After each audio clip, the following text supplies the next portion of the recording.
Welcome to the Faber Show, where the focus is on helping you grow and preserve your wealth. Join us as we discuss the craft of investing and uncover new and profitable ideas, all to help you grow wealthier and wiser. Better investing starts here. Meb Faber is the co-founder and chief investment officer at Cambria Investment Management. Due to industry regulations, he will not discuss any of Cambria's funds on this podcast. All opinions expressed by podcast participants are solely their own opinions and do not reflect the opinion of Cambria Investment Management or its affiliates. For more information, visit CambriaInvestments.com. Welcome, podcast listeners, to a near end of summer episode, which has me very melancholy. I'm sad about that. I haven't had enough summer yet. I'm actually, by the time you listen to that today, I will be in Colorado. So we got a radio show today. Welcome, Jeff. Hey, what's happening? Not much. How's your summer been? Like you, it's been a little short, which is why you need to be throwing us a Labor Day cookout pretty soon. Well, you know, the fall time is the best time ever to be in LA. And so I try really hard not to travel, but that's September, October is also always like the heaviest travel months with conferences and things. So listeners, by the way, we'll be in, as I mentioned, I'm in Colorado this week as you're listening to this. So if you're in Colorado and want to say hi, let me know. And then we'll be at various points in the coming months in Nashville, Vegas, San Antonio, and I think Rhode Island. And hopefully, and drag you to do this, as well as hopefully a couple other employees, Wes Gray's March for the Fallen. You laugh as if you haven't walked 28 miles in a long time. Listeners, if you want to come hang out with a whole gaggle of 100 plus and maybe 200 plus quant finance nerds and all of their friends and walk, I think it's 28 miles. No, come on, man. You're not doing that. There's no way you would keel over. I've got a marathon in my back pocket. I've got an Olympic triathlon. Your attempted marathon up in the Rockies years ago was one of the best stories ever. You're gasping. But like it's walking. Like how hard can walking be? Now, man, you're out of shape, my friend. There's two levels where people do it with a 45-pound pack. Anyway, you guys Google it. March for the Fallen, Wes Gray. Sign up. Very likely join. It's the problem for me is that I've never seen Pearl Jam. And they're playing here locally. So I'm going to have to miss that. And so it's conflicted. Anyway. I guess you don't care for the Fallen that much. Before we get started with the radio show, big news. We just published our newest book. Can't really claim it's our book. I was just the editor with Jeff's help, where we curated the best investment writing, volume 2. It's about twice the size as volume 1. We're really proud of it. It's about 40 curated essays ranging in length from 1 page to what's the longest, like 30 pages? Around there. And it's pretty awesome. I mean, some of the smartest, best writers in our world. It's a pretty fantastic read. You can pick it up, put it down. It's on Kindle and on Amazon, like $20-$30 or something. Yep. We'll also be dripping out the bonus episodes. That's right. On every Monday for the next month or two, you guys will notice we just did our first one. By the time this comes out, 2 bonus episodes on Mondays where we've asked some of the authors if they wanted to read their submission that they could. So you'll hear all sorts of different voices on the podcast. It's a lot of fun. You get little snippets. By the way, all the proceeds go to charity of the author's choice. And I don't think a single charity has ever been named twice in duplicate. And it's a pretty wide spectrum of charities. The best part was last year, only like 5 people sent in their charities. And I was like, I'm not going to hound you people over email. So these 5 people got big checks for the entire book that no one else, just because no one else responded. So there's one guy's like local church wrote me like, they're like, oh my God, thank you so much for this. Are you kidding me? I said, well, thank all the other authors because none of them responded. Anyway, it's a really wonderful book. We're proud of it. Take it for a spin. Let us know what you think. Write a review on Amazon. I don't think we have any yet, do we? I hadn't seen it. It's a really fun book, and hopefully we'll be doing it for many years to come. Jeff's laughing because he bore a lot of the brunt this year. So you guys send Jeff thank you if you think it's a good book. What are we talking about today? Let's do our standard where we get into some of your tweets, and then let's tackle some listener Q&A. Let's start with one of your recent articles, though. The one about nobody ever got fired for buying Vanguard. Why don't you just give a quick recap for anybody who's not familiar with it, and then give us the main takeaway. I was trying to write an article and we took to Twitter to do a poll. And I said, which title do you want? And the first title was something like, are you still investing in dividends seriously? But it was the SRSLY. It's like the acronym for millennials. One was nobody ever got fired for investing with Vanguard. Maybe they should be. And the last one, I forget what it was, something about dividends. But the point of the article was we've done a couple white papers and longtime listeners will have great degree of familiarity with this topic. We've talked about it a number of times. But basically the concept is, look, we love Vanguard. We've mentioned many times, think Bogle is a national treasure. We think that they've done more to help our investing world than anyone else, any other company. We use Vanguard funds, have more good things to say about them than anyone else. That having been said, and by the way, listen to a great podcast with Bogle. AQR has a new podcast, by the way. I forget what it's called. Curious Investor or something. But they had a good one with Cliff and Jack. Well worth listening to. By the way, listeners, as we love to get off topic, we have a new feature for the Idea Farm where we send out the top podcasts of the week.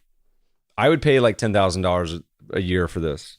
Actually, we do because we hired someone to do it. But we send out our top podcasts of the week, investment podcasts. Some weeks they'll be 0. Some weeks they'll probably be 5. And any potpourri episodes, but a pretty awesome feature. I wish someone else would have done it, but we're happy to be doing it. Okay, so anyway, Jack and Cliff were talking. So I think Vanguard's fantastic. That even said, not every fund company has all good funds, and then not all good funds are good all the time. And so Vanguard's got all sorts of screwy funds that are not really necessarily on brand. People don't know this. They have hedge fund-like strategies. They had a strategy, I think it's still around, it charges over 1% a year. They have more active mutual funds than passive mutual funds. A lot of people are very surprised about that. But in general, they're pretty awesome. However, we wanted to pick on the dividend space because we've been ranting about this for years, where we said, look, a lot of these strategies, focusing on dividends alone is totally nonsensical. It literally makes no sense to focus just on dividends. My caveat was, of course, that if you use a valuation filter and some other screens, then it's reasonable, but it makes no sense just to focus on dividends. And that having been said, if you do focus just on dividends, it gives you a slight value tilt historically. So what you're really getting is a slight tilt towards value in junkier companies. Most people think that high-yielding dividend stocks are higher quality, but on average, they're worse quality. They're of higher leverage, et cetera. So we took a look at some of the top dividend ETFs, and the biggest, of course, is Vanguard's. It's got like $30 billion in assets, VIG. And the problem with that fund, and I think it's based on the NASDAQ Dividend Aristocrats, I think the screening criteria is simply you had to pay a dividend for 15 years in a row or something. It might be increasing. So Apple's not even, the largest stock in the world isn't even eligible for another decade or something, right? Like that's how nonsensical the strategy is. No valuation filter. So the problem is going back to not every fund complex has good funds. Not every good fund is good all the time. It's already a nonsensical investment strategy. But add on top of that, the fact that you've had this massive search for yield over the past 18 years, and it's pushed all these dividend stocks and dividend yielding funds, high yielders, into very expensive territory. And we've been preaching this for the last couple of years. And they're still expensive. So you guys don't believe me, you can look at our white paper or blog post on this, or type your dividend fund into Morningstar and it'll spit out the valuation. And VIG is like the most expensive ETF in the dividend space, like across all the metrics. And it gives you like the same yield as the S&P. So why in God's name would anyone want that? And it's been underperforming by a mile the last couple of years.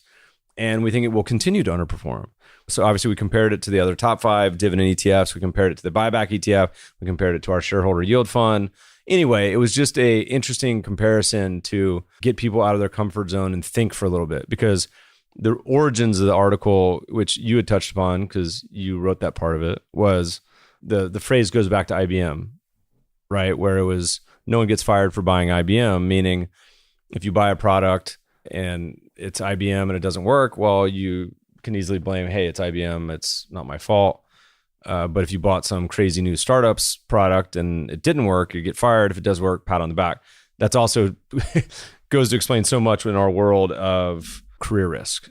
So if you go buy a fund that's Vanguard, it's VIG, you can say, well, it's Vanguard. But What's that supposed to do? If it underperforms by 20 percentage points, then, it's, hey, it's Vanguard. It's high quality aristocrat. Great marketing, by the way. Aristocrats. Listeners, if you're looking for more information on the comparisons, the white papers Meb was referencing it's on our website under Investing Insights. I think it's called Think Income and Growth Don't Exist in This Market. Think Again. And then the sister papers, Think Income and Growth Don't Exist Around the Globe. Think Again. So you can check out the various comparisons.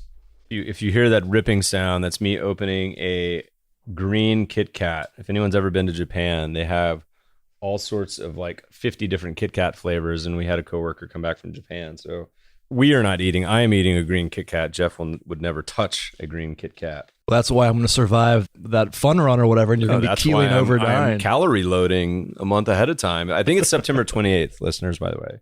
I'm calorie loading to get a little buffer. Buffer around the belly. Do you want to talk about just your CrossFit strategy a while ago, where they had that contest and you thought that you would in your own terms, I'll let you describe it. It was who could lose the most, who could become the fittest over the course of a month or a quarter. I can't remember which, but it was who could lose the most fat percentage. As a body. So I was going to try to game the contest by upping my fat percentage a week or two ahead of the. It didn't work. Well, no, what happened? I basically just got fatter for 2 weeks and then plateaued for a month. I think that's what happened is you got fatter and then something popped up and you couldn't be in the contest anymore. So nothing happened. Anyway, all right. Back to Vanguard. Despite the article, they just had an announcement. Pretty great for investors along with Fidelity. You want to fill us in on those? Are you talking about the no fee fund? Yep. Fidelity Zero. Well, hopefully it was our rumor of doing this for the last couple of years that caused them to do this, because we never really actually wanted to launch this. We just wanted to stir up the pot a little bit and cause mass panic and confusion in the industry. So Fidelity came out with the announcement that they're launching a couple zero fee mutual funds, market cap weighted. And even if they don't ever launch them, it got them publicity in every single publication around the world. They got a ton of attention. So good for them. And there was a lot of confusion when they launched. Why are they doing this? How are they doing this? And I had assumed that they were going to do it the route that we express makes sense, which is launching them at zero fee, but keeping the short lending revenue. That's not what they're doing. They're just launching them for free, and you have to have an account at Fidelity.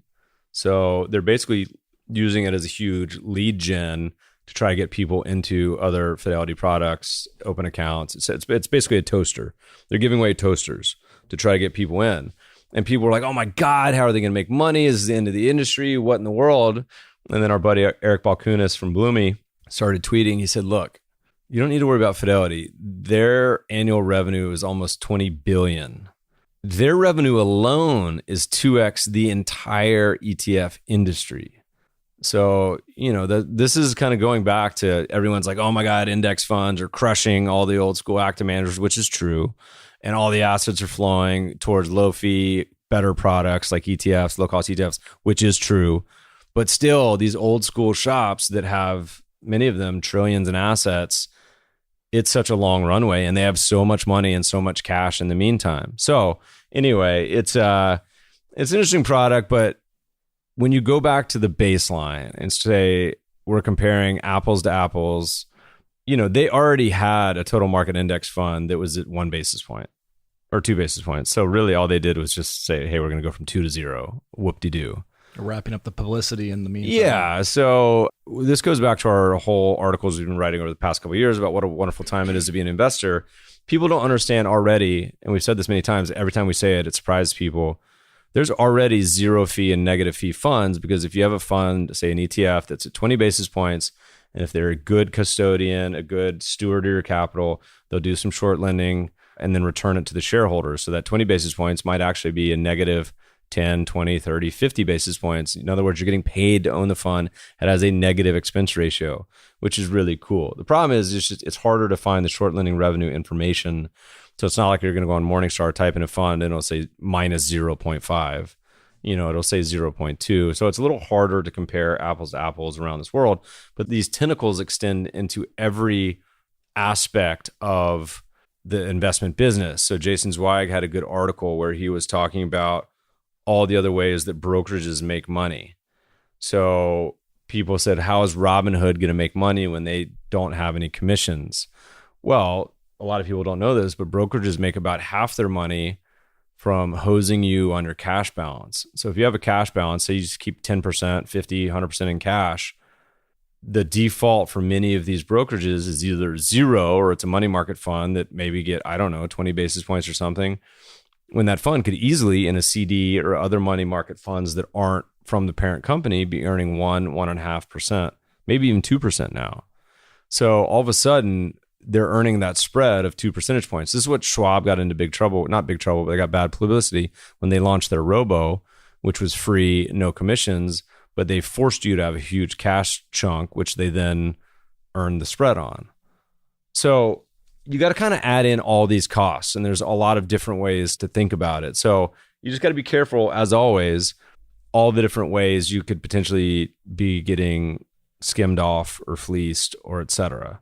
Zweig's article on that was interesting, making the point about the sweeps and how, you have a right to be more in control of how these brokerages are using your money. But at present, there's really not a whole hell of a lot you can do. You're just sort of subject to it. And it's all legal. It's not. It'd be cool if there was a brokerage, and readers, maybe there is, so email me.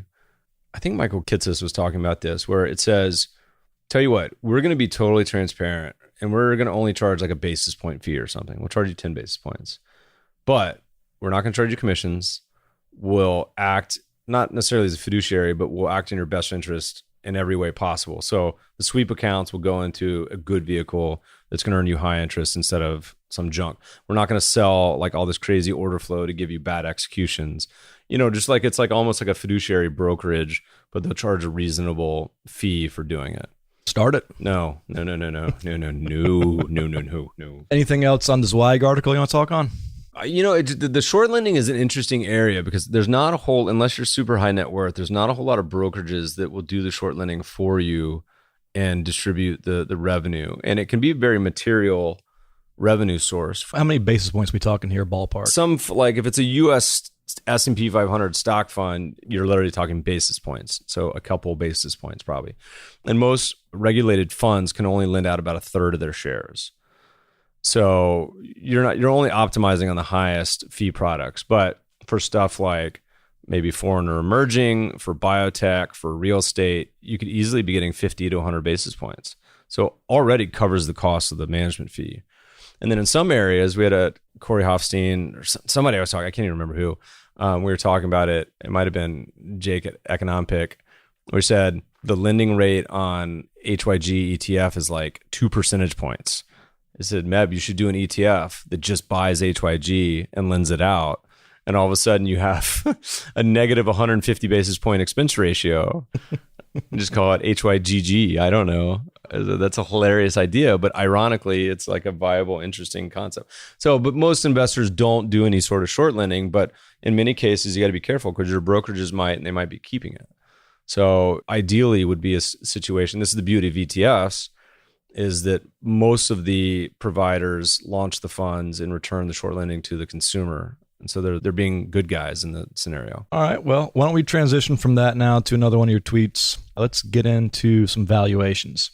You had a chart from Leuthold that shows how one measure of the market has matched its 2000 valuation level and another is doubled. Now, specifically, we're talking about the S&P 500 median price to sales, and we're talking about the S&P 500 cap-weighted price to sales. So we'll combine that with another one of your tweets. Longboard released a study. Well, actually, it was a chart referencing a Goldman market study that claims, quote, in 99% of the time at current valuation levels, equity returns have been single-digit or negative. All right, so we put all this together right now, and I want to get your take on the market valuation in a second. I know it's going to be obviously we're frothy, but are we at a point where you're saying, all right, obviously I'm not going to allocate more to U.S. equities at this point, but are we at a point where you would actually recommend trimming down a position based upon where the investor is? Because hell, it's better to sell and maybe hit some taxes versus sit through 30% if it's going to have that kind of a drawdown next few years, but you don't know. So how do you analyze it? I think you should sell it all. U.S. stock, look, we've been saying this for a while. U.S. stocks are expensive. We love referencing CAPE ratio. People pull their hair out, gnash their teeth when it comes to CAPE. I don't know why. almost any other method of valuation. If you look at the chart you mentioned from Leuthold, price to sales hitting all-time highs, every single valuation chart says the same thing. And every single tangential valuation chart says the same thing, like percentage of your portfolio in stocks. That's levels that predict low future returns. But that's the way valuation works, is it can always get higher. GMO, I was tweeting, I think they got to their highest negative prediction I've seen for the next 7 years for U.S. stocks is minus 5% per year real for the next 7 years. That's Grantham. That's GMO, yeah, stinky. They manage $80 billion. But, it is what it is. It's, I think, as I mentioned 1,000 times before, for me, it's like a green, yellow, red stoplight. The valuation gets you to the yellow flashing light. And for me, the red light is trend. So when the U.S. market is still in an uptrend, chugging along, it's when it finally rolls over to me, that's the red flashing light. Not there yet, but certainly it's. But you will not sit by as a passive buy and hold. You will get out actively. Well, all of our quant strategies do that already. So we have a strategy that hedges half the portfolio based on valuation, half based on trend. It's been hedged on valuation for years now, and trend, it's not. So it's about a 50% net long. Anything that's momentum and trend based is in U.S. now, because U.S. is still clobbering everything else. The U.S. dollar is going up. That's having effects on commodities. That's having effects on emerging markets. So U.S. is ironically one of the highest yielding currencies and bond markets in the world. That's crazy to think of, but it almost made it into our sovereign high yield fund. That's weird to think about. It's like a bunch of emerging markets and potentially the U.S. U.S. isn't quite there yet, but it's close. So it's the same old, nothing new to talk about. Just U.S. is expensive. While we're on the topic of CAPE and valuation, let's jump ahead. Actually, let's try to make this a little bit more logical in terms of our ordering. We have a Q&A write-in question. Let me go ahead and just knock that out while we're here. It says, assuming the U.S. economy does not enter a recession in the near future, the Shiller PE 10-year earnings average will soon consist of all economic boom and no bust, as the depressed earnings of 2008 and 2009 roll out of its calculation. Average earnings will increase and the Shiller PE will likely appear less expensive. So is this a issue of how useful the CAPE is when it only includes a period of profit expansion? How do we handle this? We did an article many years ago that said, what if 2008 never happened? And we just sliced out 2008 and said earnings stayed consistent. And basically it has the effect of causing CAPE to go from whatever it is now, let's call it 33 to like 30. That's it. Yeah. That's the whole point of the CAPE, is it's 10 years worth. You could do 15 years, you could do 20 years, you could do 5 years. None of them matter. They all say the same thing, which is kind of the whole point. You want these very broad measures of what matters. And so it's funny because back when 2008, 2009 happened and people would criticize CAPE, depending on their investment stance, bullish or bearish, they'd say, no, you can't use 2008 because it's depressed earnings. Obviously, that's going to have a huge effect when they roll off. Therefore, CAPE should be lower and I'm bullish. But the same people also said, no, Meb, you can't use 2007. Those earnings were distorted to the upside because of all what's going on with the real estate market was in a bubble and all these other things. So you obviously can't use 2007. Ergo, CAPE should be higher and you should be bearish on this. So people see what they want to see, but that's the whole point, is your valuation is a very blunt tool. The valuations in my mind tell you you're going to have pretty meager returns. It's not like specific to two decimals where you're like going to have minus 2.89% per year. That's just not the way it works. Your old astronomy, your old Hubble telescope example. Oh, yeah. That was a good. Jeff was a big nerd astronomer as a child. Remember what it was? You were talking about discounted cash flows. What piece was this? Was it in one of our pieces? It was in one of our written pieces. Yeah. You want to repeat it? Something like changing the interest rate and your DCF calculation is a bit like the Hubble telescope. Move either one a centimeter and all of a sudden you're looking at a new galaxy. Yep. That's it. Thank you, Galileo. There you go. All right. So jumping from frothy valuations to discounted valuations, you touched on GMO a minute ago, but another one of your tweets was referencing how GMO, it might have been the same thing, but how GMO believes emerging markets are the biggest opportunity relative to other assets in the last 20 plus years. One question on this. I've looked at a lot of these large cap emerging market ETFs, and a lot of them seem to have substantial exposure to China and just Asia in general. So is that what you have in mind when you think about emerging markets, or would it be better off to capture more of an equal weight emerging markets that's not quite as weighted towards just Asia? Real quick before we get there, I just remembered, it's funny when I tweeted this about GMO, you got this litany of people that were like, how long? They're so bearish. Oh my God, how long till they go out of business? And I responded to the guys like, do you realize like they managed and still manage? They managed like 140 billion. Now they manage still like almost 100. You're not going out of business if you manage $100 billion. What are you talking about? But there's a classically GMO and Grantham, during the 2000 bubble, lost about half their assets while clients left during the late technology boom, and then came back in spades after the bear market. But it's just funny to read people's responses because these guys are always bearish. And I said, well, that's interesting. I went and looked up the March 2009 projection for equity returns, and for US, it ranged from 9 to 15%. GMO said that in 2009? Yeah, right, because it's the bottom of the bear market, right? And so high quality was something like 14 or 15% per year for the next 7 years. So people love to get negative about people projecting something against their worldview. Anyway, I think it's interesting. But so to this EM chart, they had published a chart that says the margin of superiority. So they looked at all the assets they track, and the one that's number one, which for them right now is emerging markets, what's the spread between that and the second best asset? And so right now, it's the highest margin you've ever seen. So emerging markets look better versus everything else, and it's not even close. Now, this isn't, in their mind, this is not necessarily a just ringing endorsement of emerging markets, but rather it's just everything else is so bad. So if you look back to the 1999 bubble, there are at least places to hide. So small caps, dividend paying stocks, even real estate, commodities, bonds, all those did fine through the tech bubble. But the example right now is a lot of people have coined the term everything bubble, where a lot of stuff just looks more expensive. Now, I disagree. I think foreign, developed, and emerging are quite a bit cheaper. And I think you can actually potentially see double-digit returns in the cheap stuff. So even foreign developed, I know EM's pretty good, but you still think there's a lot of good foreign developed? So I like foreign developed and emerging, but if you look at the cheapest countries or parts of the world, a lot of that happens to be in foreign developed. So if you had to choose one or the other, emerging markets are cheaper than developed markets. So if you look at CAPE ratios, for example, US is at 33, foreign developed maybe 22. I'm spitballing here. Emerging markets, maybe 15. So there's no question emerging markets cheaper. However, if you just look at the cheapest bucket, a lot of the cheapest countries are still developed markets. Think a lot of Europe, right? Depends how you want to characterize Greece. But anyway, so going to emerging markets, and again, this is it's so much simpler than people make it out to be. A lot of these countries US is hitting new highs. A lot of these countries are down 40, 60, 80%.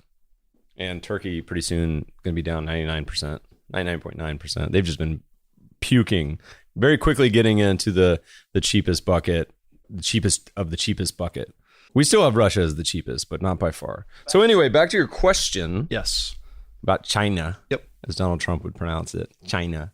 There's the quant side of me, and then there's the sort of subjective side of me. The subjective side of me loves the China story.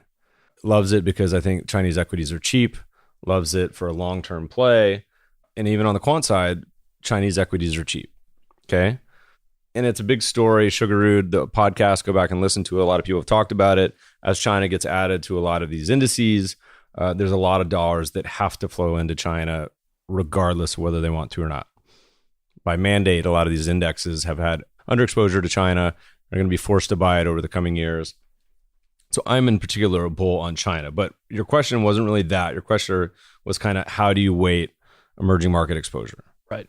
So it's funny because, again, do you characterize certain countries as developed or as emerging or as frontier? And sometimes they come in and out. It's like that soccer leagues in Europe, right? Where you win, you move up to the next bracket, you lose, you go down, et cetera. So some of it's a little bit arbitrary, but emerging markets currently, China's the biggest chunk and by far. But it goes back to the age-old question, do you create these arbitrary geographic style and size buckets? So geographic being US, foreign developed, foreign emerging, frontier, style being value and growth, but any other factor, and size being large cap, mid cap, small cap. Or you just say, hey, I'm totally agnostic and I'm going to go bottom up and buy the 200 cheapest stocks around the world, wherever they may be, and have constraints based on sectors. There's a million different ways to skin the cat. And I've said, using one of our funds compared to like one of Wes's funds as an example, totally different mandates, they end up in the same place, because when you broadly do value, you end up in a lot of the same places. It's kind of a shotgunny, they're the overlap, but also you're avoiding the really expensive stuff. So if you were to say, Meb, how are you going to do emerging markets? My entire 401k, because we can't use Cambria funds, just defaults into a market cap weighted Vanguard emerging market fund every month, and dollar cost average in. So I'm assuming that does overweight you in Asia. Yeah. Well, compared to the global market cap, compared to the global market cap or compared to emerging markets? Emerging markets. Well, it's not an overweight because that is the market cap. But yes, you are highly exposed to Asia. Right. But my question, though, I guess is, yes, I agree. And that's all as it should be. But if you're really trying to play emerging markets and capture all the potential gains from these various countries that have great low capes that are probably lower than China, is there no room to say, all right, 10% Russia, 10% China, 10% Greece, and you just keep rolling now you're just describing our largest fund. Thank you. There's a million different ways to do it, and providers have a lot of different methodologies, but value to me is still a totally reasonable approach. Market cap is a great first step. Adding value, adding other ideas, I think are totally reasonable. All right. Anything else on this one? No. All right. Next tweet. Moving from valuation, let's get into some biases. You had a chart that demonstrates investor allocation by region here in the United States. And the takeaway is that home country bias doesn't just apply to stocks and your country, it also applies to industries in your region. It's an interesting sort of graphic of how out here on the West Coast, a lot of people are overweight technology and they're underweight technology in other parts of the country. So one question for you, Meb, how much of this sort of behavioral bias based upon a region, how much of that really is bad investing versus qualified plans, people investing in their own countries, or own companies that are specific to that region? So much of the bias out there and so much of what goes on in investing is just people just kind of letting it fluctuate and ride. So the allocation by region, the West is higher exposure to tech, Texas higher exposure to energy, Midwest, industrials, Northeast, financials. That all makes sense. But it's probably because, like you mentioned, everybody in New York City works at banks who then have foolishly, by the way, put their retirement plan also in the company's stock. Same thing that people did at Enron in Texas, much to their dismay and detriment. Same thing that people do in Silicon Valley with tech. And they just let it ride. But it is still a very active bet, and it's still one you need to be aware of. It may be smart, you may be making it intentionally, but it's still an active bet. Same thing with US versus foreign. I think it's very foolish. A lot of people say, no, I want a huge home country bias in the US. I'm comfortable with it. And I say, fine, go for it. But I think it's a very foolish, uncompensated for risk. There's some anecdotal sort of tangential evidence that happens, like magazine cover stuff. So we recently saw Rob Arnott was talking about the U.S. If you look at it, the largest companies in the world by decade, and usually it's a mix. But during certain periods, when certain countries are doing much better, mid-2000s China, 80s Japan, you see the representation of what percentage of the top 10 are where. And right now, I don't remember if it's the top 10 is all US, but it's pretty darn close, and it's pretty much all tech, which is crazy because you go back a few years and it's a mix of all sorts of different countries, in the top 10. Part of that is a good example where recently Apple just hit the $1 trillion market cap mark. First company to ever hit $1 trillion. We actually had a article from Brian Taylor, who was on the podcast from Global Financial Data, who had compiled the firsts for various milestones, which I thought was really cool. The first $1 million market cap in the U.S. was Bank of North America. The first $10 million market cap, Bank of the U.S. First $100 million market cap, New York Central Railroad. First $1 billion, AT&T. First $10 billion, GM. First $100 billion, GE. and first trillion, Apple. And then if you do it globally, it's even more interesting because, again, going back to the same example, it's the U.S. The whole snow globe isn't just the U.S., but first $1 million company in the world was Dutch East India Company. Famous, very famous company. First 10 million, same thing. First 100 million, another famous company, Mississippi Company. First billion, AT&T. First 10 billion, GM, also U.S. First 100 billion, Nippon Telegraph and Telephone Company. It's Japan. And then first trillion, I said Apple, but I think it was actually PetroChina, briefly, which has since just gotten murdered from the Chinese and commodity bubble in the mid-2000s, and that's deflated. So now it's just Apple. And historically, it's funny. Anytime a company has hit 4% of market cap in the U.S. as a percentage of the stock market, it's been like the death knell. It really struggled afterwards. We talked about it on the show with somebody. Yeah. Who was that? I don't know. Probably me. Like returns going forward were It's probably me and you. We're having flashbacks. Listeners, Jeff started microdosing LSD during the podcast, so if he starts saying some weird words. No, so that was, we talked about it. It might have been Leuthold because they've published charts on it, but it's sort of one of those things that are interesting. It's kind of an artifact of data mining because there's plenty of other countries where stocks represent 10 or 20%, or even sectors where they represent way more. But in the US, historically, that's been the bar. That's been really hard for stocks to get above that 4% mark. Gotcha. Again, it's just color on the painting of when everything in the globe, all the biggest stocks are US. When US is outperforming everything. When the US is, one of the most expensive countries in the world. Those are all sort of the same data point expressed 5 different ways. It's interesting. There's what you just mentioned would serve as a bit of a red flag for Apple, or at least to sort of invest with caution. But then the news we just got either today or yesterday was that Buffett had either increased or held his large position in Apple. Well, don't forget the news is always good for the stuff hitting new highs. Like the news is always good when you're on the left side of the chart where you're hitting new highs. Like that's the whole point. That's how you got there. The news is always bad with stuff that's cheap. But personally, I do agree. I love Apple. I think it's not very expensive. It's in some of our portfolios quantitatively. We're not picking it.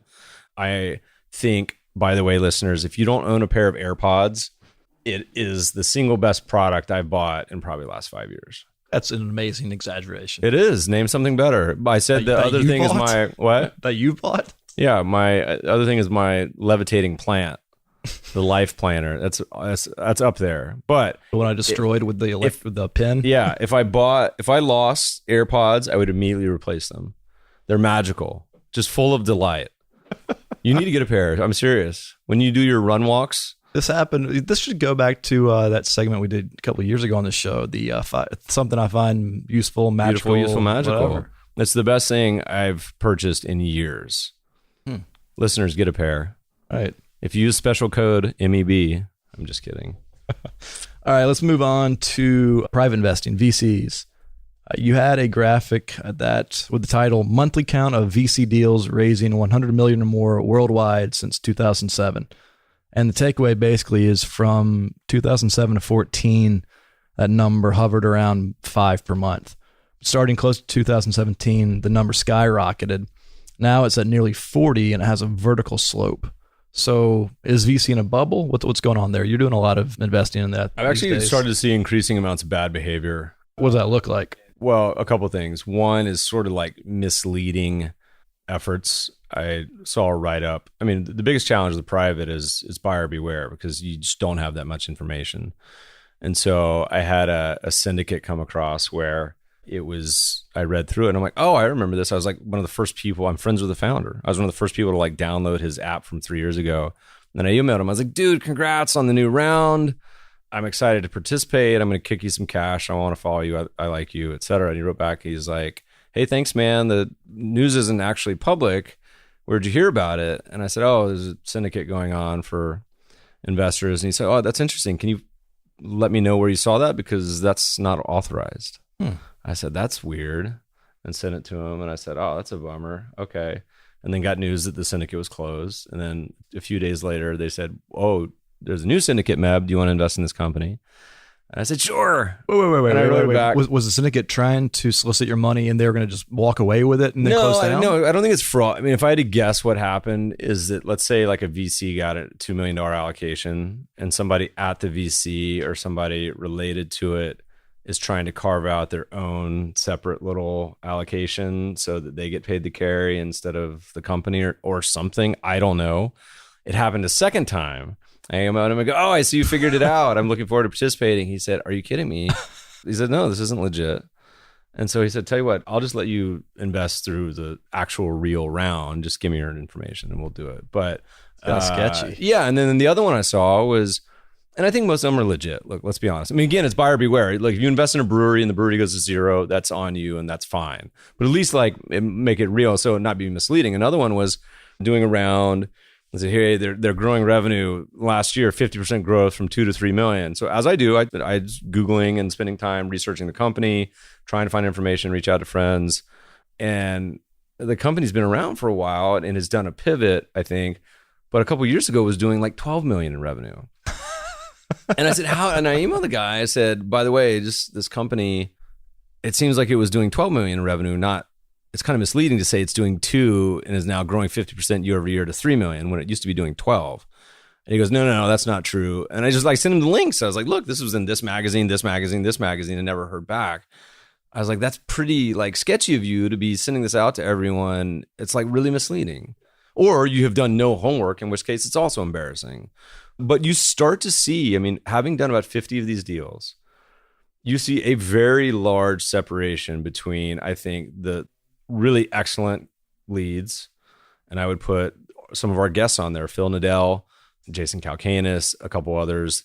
They require pro rata rights. They say the companies have to do updates, all this good behavior. And then it's like almost everyone else. Well, how did you... So many of these companies just don't even do updates whatsoever. All right, so if we have listeners out there who are on AngelList or whatever, and they're looking for syndicate leads to follow, sure, there's some big names like Nadell, Rubalcava, but besides that, if you're trying to find anybody new, are you shooting from the hip? And because it sounds like you've found a couple sort of side tangential guys to follow, and obviously a couple of them are kind of flaking on you a little bit. If you remember back to the early days of me starting to do this, I said, look, I'm going to spend some money doing this. I expect it to be tuition. If I lose all of it, fine. And it's actually worked out great so far, knock on wood. But I consider this tuition. I want to learn. There's no way I'll follow this to the extent that I need to without putting real money to work. So I'm going to spend the time. And so having done this, I've started to filter out the guys that are kind of clowns and the guys that are legit. All right. So tell our listeners, what is one of the filtration methods? And part of this is personal. I cannot fathom, don't understand why anyone would not give updates. Even yearly, quarterly is fine, monthly, great. But like so many of these companies just do no updates. And I don't understand that as a founder, as an entrepreneur, as an investor, because what is your biggest resource? It's this magical group of people that's given you money, is interested in seeing you succeed. You should be using them as a springboard, as a resource, not as a antagonistic, oh, I don't have time for you sort of thing. Like that's absurd. So that's one for me, but that's personal. Some people don't care about updates, right? I think that's crazy. Anyway, but we talked about some of the bad behavior going on the podcast with, I think it was Jason too and Phil. And so I don't know how you would avoid it other than spending the time following people. Had you, going back to your previous example, had you not known that founder and reached out to him personally, you think you would have sent in money? And was that just going to be one of those? I tried to send in money. But was that going to be one of those just hard learning lessons where you think that was just going to be gone, written it off? Well, it's not gone. It's not like it's not a Ponzi scheme or fraud where they're keeping the money. I think that it's, in that specific case, it was just not authorized. It was someone my guess is it's someone trying to peel off their own piece of the pie. Okay. But so fair enough. So, it wouldn't have been that bad, but let's say it was a little more nefarious in nature. Was the deck they sent you, I mean, would you have bought on it in terms of good revenues? Everything looked fine. Well, I love the idea, which is funny because and I don't want to get into the specific company or even the website, but the first idea was so nonsensical, and you guys actually downloaded it and used it. And the second idea they pivoted to, immediately I was like, oh yeah, this is brilliant. This is so much better. But it's so funny because a phrase I have referring to a specific company who will also not be named, The funny thing is, Silicon Valley pivot is seen as like it's like the best thing. Like, hey, congrats, kudos, you realize your business is failing, pivot to something else. But I love the phrase that Silicon Valley calls it a pivot. The rest of the country just calls you being full of shit. So in so many cases where someone, in the case where it's like you believe something and it's a philosophy and then you shift to something else, people are just like, really, dude? Like, come on. But if it's a business model and you're actually trying to find product market fit, it's beautiful. It's a wonderful thing. Gotta be nimble. It's a fine line in some areas of our world. It's a nice euphemism. Yeah, you feel free to steal it. Just cite me. But there was like 2 other really horrible pieces of behavior that crossed my mind. And what was the other one? The other one was this magazine says, hey, Meb, good news. We're writing a profile of Cambria in this published magazine that many people on this podcast listen to or read. Can we talk on the phone so we can like get a little more background? I said, sure. And I said, oh, by the way, just FYI, just so we can help, we're writers, so we can help keep the lights on here. We actually asked the profiles to sponsor, an advertising campaign in the issue. I said, well, we don't do any advertising, so just that's a no. And he's basically, okay, well, I guess we're not going to do I was like, oh, wait, that's the prerequisite? By the way, there's another one. If any of you have fallen through this for this next one, then this is on you. I get emails at least once a quarter, maybe once a month from a production studio. I think it's based in Florida, not surprising. And they do segments on whatever your industry is. The old ones used to be narrated by Shatner, and the new ones, or Larry King, and the new one is Rob Lowe.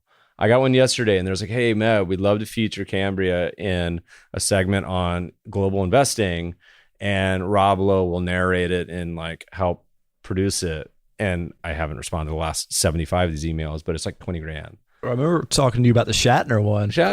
It'll look good on the surface, and then you spend 5 minutes looking into it, and they basically want you to open up your wallet. So many scammer. Every turn, there's just scammers everywhere.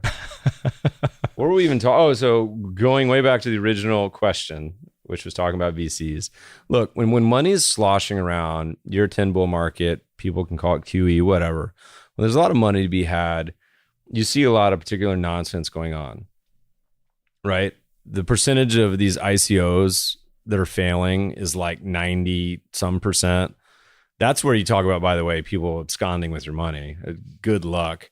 I can't even name a single ICO that has a product or a business that anyone uses. Can you? I can't. Not a fan. Anyway, yeah, let's go talk about when there's all this money sloshing around, you have cryptos and all the funds are charging 3%. So private equity and venture capital funds are at record levels of fundraising. And what they could possibly be going to spend all this money on? The private equity guys, when we were talking on the Rasmussen episode, it just causes the valuation to go up and up. And almost all the evidence shows that all the returns come from buying low valuations.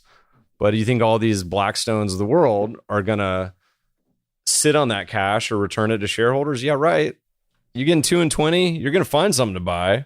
Great episode. That leads you to Tesla. Great older episode of Silicon Valley where they were talking about the valuation at which the company should go out, and they were getting offers for whatever, 100 million or whatever. And the astute VC's advice was go out at 25 so you have more ability to grow and you're not sort of pegged to this high valuation where you can't expand from there. So I guess that's not what we're seeing now, though.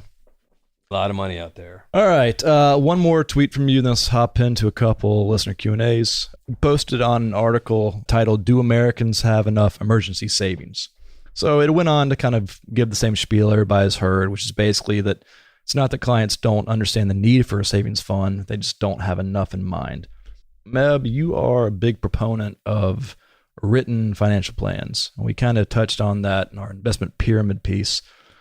But for listeners with smaller capital bases and for younger listeners, what's the suggestion for the balance between having enough savings in cash or a money market to help out in case of an emergency, but it's really doing nothing for you, no real returns, no interest, versus the need to have, your money working for you and the benefits of long-term compounding.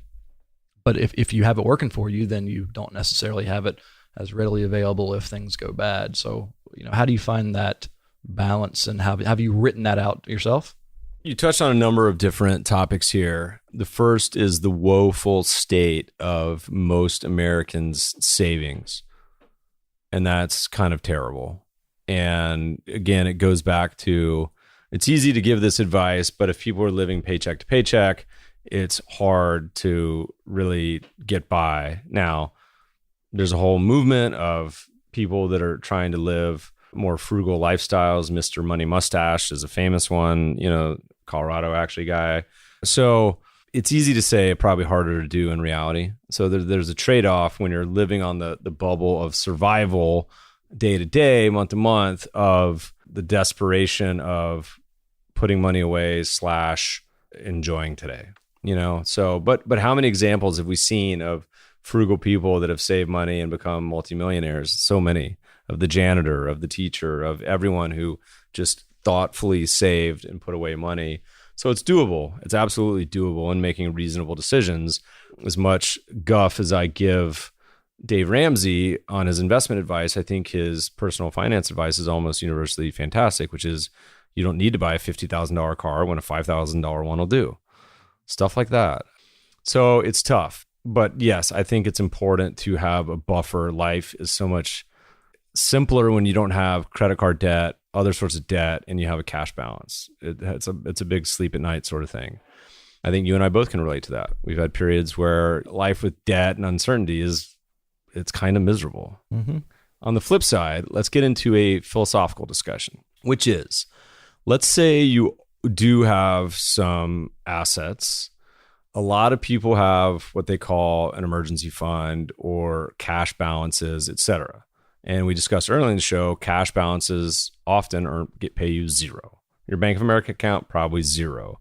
If you have a sweep, you might, depending if it's a conflicted brokerage, you may get 10, 20, 30 basis points, but you really should be earning more in a CD or bonds. But the interesting debate, and I'm trying to convince our friend Dan Egan at Betterment to write this article because it was originally his idea. It's what he does in practice in real life, but I consider him to be somewhat of an outlier.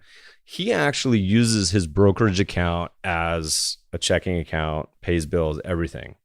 And he uses it, the default is his investment account at Betterment. And so this is fascinating to me because I said, okay, most people would never do that because of the fluctuations. You run the risk of having a drawdown. You run the risk of month-to-month volatility. But if you flip it on its head, say, okay, let's say you just invested your checking account, emergency account, in the cheapest possible, risk-free asset T-bills, okay? Historically, that's gotten you about 1% after inflation. However, due to inflation, that's lost 13% in a year, and it's also had a 50% drawdown. So there's a fun thought experiment. If you say, okay, if you invest in the global market portfolio, a diversified portfolio of stocks and bonds, yada, yada, yada, yada, you could be earning, instead of 1% a year, 5% a year, real. So, or call it, instead of it being 4% nominal, back when interest rates were 4%, instead of 4%, you could be earning 10% for probably not much more volatility and drawdowns. And so all of a sudden, you're the old copywriter, the headline could be something like how your savings account could yield 3% more per year. And essentially no more risk, no more volatility.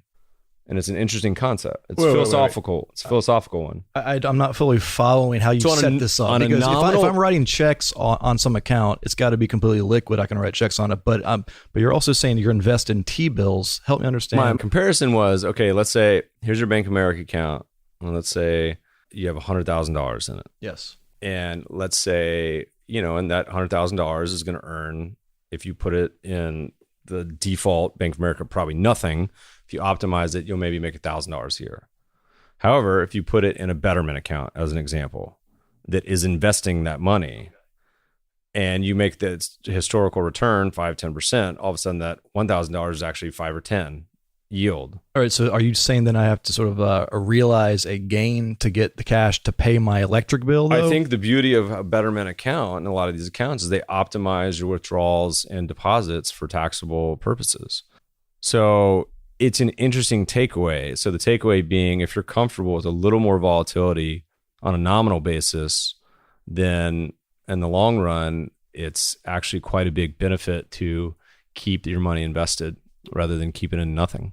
Idle cash kills long run, but I don't know if it kills. I think it's dangerous. Murders people. But then it goes back to the idea of that we've talked about, is like, at what point does it make sense to kind of wait, keep your money on the side and hold out for a big chunk allocation versus putting it in? We've talked about this a million times. Like, but that's like more of a new money, new shift strategy. Someone inherits $1 million sort of thing. Right.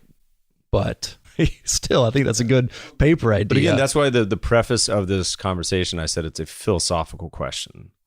Because on math, you should invest it. There's no question you should invest it instead of letting it sit in the money market account. But that's just the paper. At some point, I remember us talking about this, and you're like, at certain valuations, it does potentially make sense if you have a chunk, not just your sort of daily, monthly $100, $300. If you have a big chunk, there might be certain valuations at which you say, nah, I'm not going to put in $500,000. You dollar cost average because as the market eventually comes down, but I'm talking about a diversified world allocation, not just if you're going to invest in U.S. stocks. But anyway, it's a fun idea. Maybe we'll drag Dan on here and make him defend himself and talk about it a little bit. I think it'd be a lot of fun. All right, few listener Q&As. We already tackled one on CAPE a minute ago. Let's talk about momentum funds. So we got a question here that says, are momentum funds just camouflaging another factor? For instance, if value became the in factor, wouldn't momentum pick it up? So momentum would then just look like a value fund. There's plenty of times when factors overlap. And so I think a lot of the work currently being done is on a lot of other factors besides value and what their valuation looks like at times. So people will say, hey, here's the low vol factor. Research affiliates been doing a lot of this, and it says, but you really only get compensated when the low vol factor is cheap. You shouldn't be buying it when it's expensive, which totally makes sense. Now, the implementation, I think, is a little bit harder. So there are times where we mentioned dividend stocks are cheap. So there's overlap there, late 90s. There are times when dividend stocks are expensive right now. So there are times when value and momentum intersect, and there's other times when momentum is purely buying the FANGs. So who knows? My favorite, as we've talked about many times, is when value and momentum intersect. So then you start to get into, should you treat factors individually, where you're buying a value fund and a momentum fund, or should you buy multi-factor funds, where you're buying both in the same? I lean towards the latter. Most of our funds are multi-factor, but I'm somewhat agnostic. So yes, if you buy a momentum fund, at times you may end up with a bunch of utilities companies. Other times you may end up a bunch of expensive tech, and sometimes you may end up with a bunch of cheap tech. Who knows? You ever try to personally sort of rank tilts? Like, let's say momentum was cheap, value was cheap. You don't want, it's something else that didn't overlap as well. This is the AQR side of it, where they say it's really hard to time factors. We did this probably a decade ago on the blog, back when we used to talk a lot more about currencies. I feel like in a different life, Jeff, you would probably been really interested in currencies instead of options. Have you ever traded options on currencies? Maybe that's the perfect, talking about overlap. Maybe a rabbit hole we don't want to go down right now. But we looked at, example, carry, which is simply yield in bonds or currencies globally. And carry got pummeled in the financial crisis, but the basket of the stuff you're buying versus the basket of the stuff you're shorting, it was the same analysis. When the basket that you were buying was cheap, returns were a lot better. When the basket you're buying was expensive, returns are a lot worse. It makes sense. So anyway, and then the currency is purchasing power parity, but stocks, you could do price earnings, cash flow, whatever. Same sort of theory, but I think the challenge is not as easy to implement as the theory sounds. All right. So bottom line is it's not always going to pick up something else. It's not going to be Correct. The camouflage. All right. We just covered the one on CAPE a minute ago. So next question. Regarding your global value strategy, have you ever tested the strategy using relative CAPE ratios versus absolute to determine country allocations in order to avoid countries with structurally low CAPE ratios? Yeah, this is one of those consistent questions we get on the podcast. I feel like we need to add a section of the website just called FAQs, and we already talked about that. We need to do it, and that will be the first section. Is that we'll need to talk about a section on the podcast of frequently referenced MEB doing frequently referenced FAQs. Yeah, so this one is I'm agnostic. We looked at it both ways. The problem I have, and Schiller actually does this with sectors, is that it will have a huge bias to bubbles and booms. And so in Japan, you had this the biggest bubble we've ever seen. So if you did relative CAPE, that means Japan is cheap on any CAPE level below 50, because it spent a ton of time in this bubble above 40, 50, 60, 70, 80, 90, and then back down for 20 years. So that doesn't make a whole lot of sense to me. And then if you have a country that is structurally low, let's call it Russia, and something shifts, well, then you would always think anything above 5 is expensive. So I don't like it, one, but it historically hasn't made a whole lot of difference. Okay. All right, next question. I've never heard of a 401k plan offering ETF options. Is there a reason logistically, legally, et cetera, that prevents 401k plans from offering ETFs? You've discussed a lot about the advantages over mutual funds for long-term savings, so why aren't more available for 401ks? Let's back up and say that, a lot of people say once ETFs finally get into retirement accounts, that's going to be the death knell for mutual funds. You lose one of the biggest benefits of ETFs in retirement accounts, and that's the tax efficiency. I got into a grumpy tweet storm last night where I said reasons to sell your mutual fund and moves to ETFs. One, on average, mutual funds are twice as expensive as ETFs. So the average expense ratio of mutual funds is 1.25% versus 0.51 for ETFs. Two, mutual funds are vastly more tax inefficient. So there's a lot of different studies, but it's approximately extra 0.8% tax drag from owning a mutual fund. So you add those two together and you're up to, 1.5% spread bar that fund needs to outperform just to hit the ETF bogey. That's crazy. And lastly, there's an article that you sent to me in the Financial Times that says most mutual fund managers have nothing invested in their own fund. And I actually said that's pretty smart. They shouldn't have anything invested in their own fund because it's really stupid because it's expensive and tax inefficient. That all having been said, I actually don't think that 401ks and retirement accounts is like the killer app for ETFs because they lose that tax efficiency. They're still cheaper, but one of the main benefits is gone. So yes, would I rather have ETFs in a lot of retirement accounts? Sure. Problem with a lot of the retirement accounts is they can't handle the intraday trading. It's the end of day trading. And so ETFs, unless they bundle the orders or do something, they're not going to be able to the structure of the funds aren't set up to deal with ETFs. All right. So you would then say for retirement funds, that strategy potentially trumps cost and expense ratio? What strategy? Well, that's the point. A strategy that's going to give you better returns is probably more important to look at. I think the number one consideration almost always is expense ratio. Like that's the bar. So I think you want as cheap as possible in your retirement account. Half these retirement accounts have absurd management. Wait, but you're just saying that the cost saving benefits go away in a retirement account. No. The tax benefits. Tax benefits. Okay. The cost benefits remain. Excuse me. Yep. Yeah. And 401ks and a lot of retirement accounts use it as an excuse to just hose you on fees. It sucks. And so I think I would highly encourage people, if you don't know what your retirement plan is charging you, to find out. You will probably be shocked. A lot of times there's crappy fund options as well. So Cambria uses Vanguard just because obviously we love them, but a lot of these companies are predatory. But you can Google, if you do 529 plans, Google the best 529 plans per state. You don't even have to use your own states. So there's a lot of ways if you do a little homework to hopefully find a better one, but they are historically just burdened with a lot of crazy. And so, for example, I tweeted the other day, there was an article in the Journal, and could have been based on, I don't know, an old article we wrote about how it's crazy. There's all these S&P 500 index funds that still charge 1.5% to 2.2%. And they're literally based on the same exact index that charges 3 basis points, 0.03%. And so all those people, I said, why in the world would you ever pay? It's literally the exact same thing. And a lot of people emailed into me and they said, Meb, actually, problem is this is the only option in my 401k is this dog shit stock fund that's SP 500 that charges 1.5%. So it's, again, the internet shines a lot of light and disinfectant on these areas. So eventually, hopefully they will go away. People hopefully will vote for the dollars, but it is such an awful practice just to fleece people in their retirement accounts because they don't have any choice. Yeah, it's forcing them into it.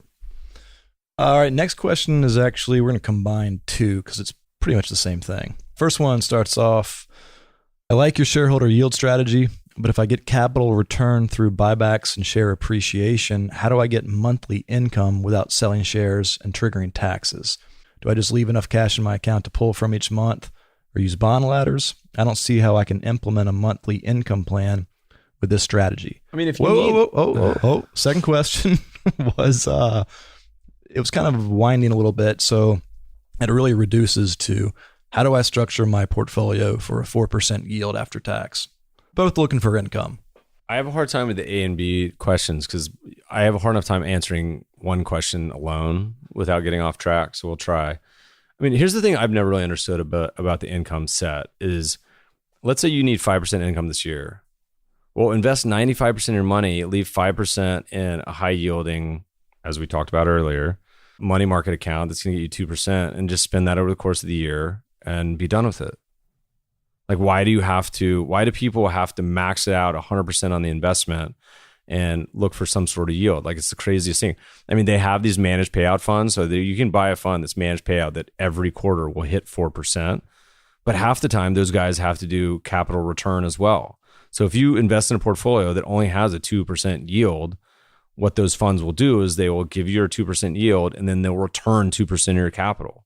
Yeah, so it's crazy. Like an annuity almost. Right. But you're going to be paying tax. Like, they have to then sell it and you pay taxes. So you have a couple options. One is you create a synthetic, but it's not like dividends magically. Let's say the question is reframed. Let's say, hey, Meb, I want an 8% yield. I need 8% income per, let's make it simpler. I need 10% income per year. Well, you're going to say that's crazy. Where are you going to get 10% income? So what are you going to do?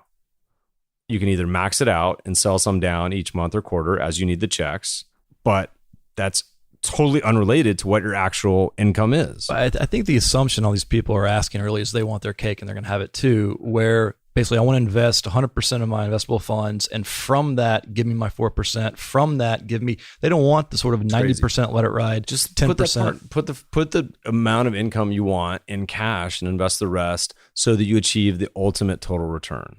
We showed the mistake of this in our white papers. We said, if you're focusing on dividend yields, in many cases, particularly right now, you have a much more suboptimal approach that, despite the fact you have a higher yield, you're going to have a lower total return.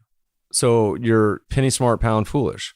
So if it was me, I would leave 5%. Say we want a 5% yield. I'd leave 5% in my checking account, optimize it so that it's getting 2% a year at Goldman or Ally. How do you say it? A-L-L-Y. Ally Bank, maxmyinterest.com. I'd use one of those services to max out my cash interest so it's getting 2%. So it sits in there, and then the next year I do the same thing. That way you don't have any capital gains, or you're not even paying any dividend taxes. I think theoretically some people would be saying, well, I don't have enough capital base for that percentage to give me what I need. No, it's because most people magically equate getting a dividend check with getting a check from their company, and it's not the same thing. Company that's sending you a dividend is just returning some of your cash the same way they do if they buy back shares. They're not magically sending you earnings on the top of your stock certificate. It's not the way that it works. All right, let's see here. Last question. Can you explain step by step the process of conducting a backtest? I want to know what you're doing once you get the data so I can explore my own trading ideas. Jeff's getting a little sleepy over here. I think it's because his blood sugar is getting low because he didn't have any green Kit Kats. So backtest, this is pretty basic stuff. You come up with an idea, a theory, a hypothesis. This is a scientific method. You test it. The where people get into trouble, of course, is the idea itself is flawed or silly. We said, hey, there's many people, these academics that have come up with backtests where they just buy all stocks start with the letter Q, or they look at all 26 variables, and some of them are going to vastly outperform because of randomness. But if you do 26 tests, you're going to end up with one letter that's the best. Are you using just Excel to run a lot of your stuff, or like what's... Oh, I've used like dozens of different programs. Some built in-house, some are custom, some we've purchased, some are off the shelf. It's everything. It's highly that might be kind of what he's asking, is like some more rubber meets the road. Like, how does it actually work? What do you do? Well, he said process. So we've done a post on the blog many times called Free Data Sources. It's also under the timing model, where there's a lot of websites now that track our and other models. Allocate Smartly is one, Extra Genic or Extra something, Extra Dash is another one, ETF Replay. There's a bunch of these sites that will track models. We give away a free backtester with our Idea Farm subscriptions as well that you can play around with and understand how a lot of these backtests work. But again, it all goes back to, is this a sensible premise? We talk about indexing with our cheeseburger idea. Like, do CEOs eat cheeseburgers or hamburgers? It's a very recent example because In-N-Out truck was here at our office yesterday. which is awesome because we have a vegan, a vegetarian, and someone who doesn't eat bread in the office. So we had a lot of extra tickets. So I ate 2 In-N-Out burgers yesterday. It was lights out after that. How was your nap? Oh, I wish. So yeah, I mean, look, the biggest problem for a lot of people too is coming up with data. Certainly if you have a local business school, you can go hit them up for some free data resources. There's a lot on our blog. We said free data sources. There's French Fama. There's a million others. We can download many years of databases and play around. All right. That's it for Q&A. That's it for tweets. Anything top of mind you want to talk about before we close out? That's it, man. Hit me up if you're in Colorado, San Antonio, Nashville, Vegas. Is Nashville actually called Nash? Isn't Nashville called Nash Vegas? Nash Vegas. Okay. Be, yeah. So Nash Vegas and Vegas. Rhode Island. Anywhere else you guys want Road Vegas. the Meb and Jeff show to come to your local towns, shoot us an email at feedback@themebfaber.show.com and give us an excuse to come to your town. We'd love to come visit, give a speech, hang out, have a beer, have a whiskey highball. That's my new drink of the summer. Whiskey highballs? Yeah. It's got to go. It's big in Japan. It's got to go whiskey, man. No. Whiskey neat. Room No. temperature. Because it has the benefit of being hydrating you with the water. It's a lot of soda water and a little bit of whiskey. It's lower alcohol content. As you eat your Kit Kats? As I eat my Kit Kats. Have my Kit Kat and eat them too. Thanks for listening, friends. This has been a great podcast. As always, you can find the show notes at mebfaber.com/podcast. Pick up a new copy of the book. Let us know what you think. Leave a review. Ditto for the podcast. Thanks for listening, friends. Have a great summer and good investing.